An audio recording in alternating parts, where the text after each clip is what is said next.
We've got to look at how we can together be a missionary church, a church that builds bridges, that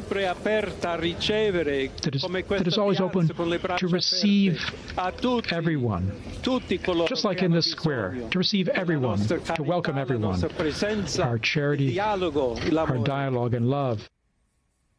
The world's 1.4 billion Catholics, clearly I am one of them, have a new pope tonight. Earlier today, the Vatican conclave elected the first American-born pope, Cardinal Robert Francis Prevost. His chosen papal name is Leo XIV. President Trump praised the pope's election as, quote, a great honor for our country.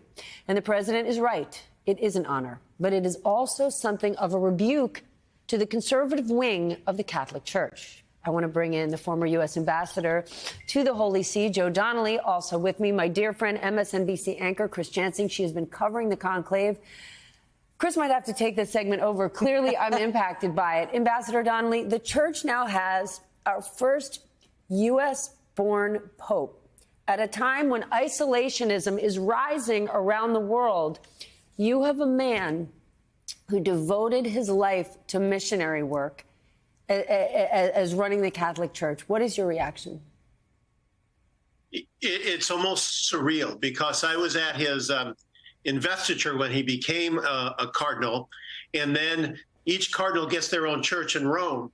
And so I was at that event in 23 as well. And if you think about it, he's only been a cardinal for a couple of years.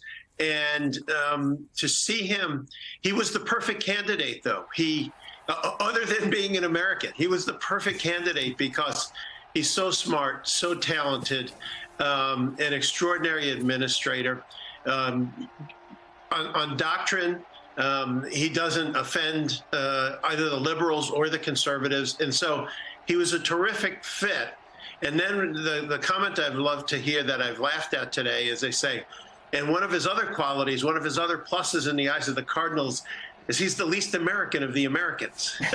and they don't mean it in a mean way, but it's like they get a little concerned when they think that America has everything. Chris? Yeah, that Americans are brash and they're going to take over everything. Look, this is somebody who was an altar boy. You know, he grew up in a Catholic family in suburban Chicago. He became a priest in that era. Every Catholic family's dream is to have one of your kids grow up and be a priest. But then he goes off to Peru for a couple of decades. He becomes a bishop there. He's a missionary. He does the hard work before he gets called back to Rome. Gets this big job where he's appointing bishops, by the way, which allowed him to make a lot of contacts and a lot of friends.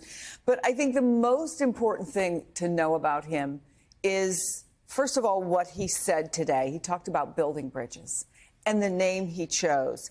After Leo XIII, the father of social justice, the father of social justice movement in the Catholic Church, dedicated to the working class, somebody who believes in what the Catholic Church calls synodality, which basically says we're going to listen to everybody from the top down. We are going to listen to the lay people.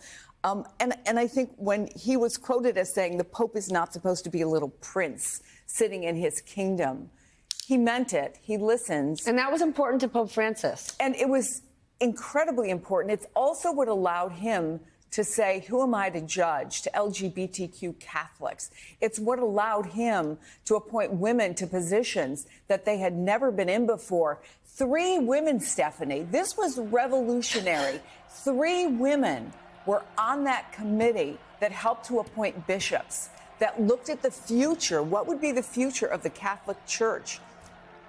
The sigh of relief you heard from those people in the Catholic Church who have felt long marginalized and felt like Pope Francis heard them, today they have the hope that they can continue to move forward. Ambassador, I just mentioned the conservative wing of the church. Many were opposed to what Pope Francis wanted the church to be. What are they saying about Pope Leo? Because to Chris's point, that's his boy. Well, he is not their perfect fit. But I think that when they looked at him, they said, he's as good probably with this group of cardinals that we're going to get. So I don't think they were, opposed to him. I think that they thought, Leo will be somebody that we can hopefully work with in their minds in the future going forward. But the point Chris made is so important, which is, if you think of where he came from the south side of Chicago, the working class part of Chicago.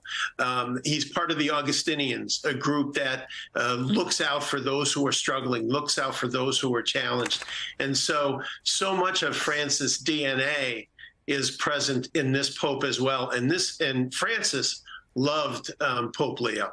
They got along fabulously well, and he always knew he could count on Pope Leo to do his job well.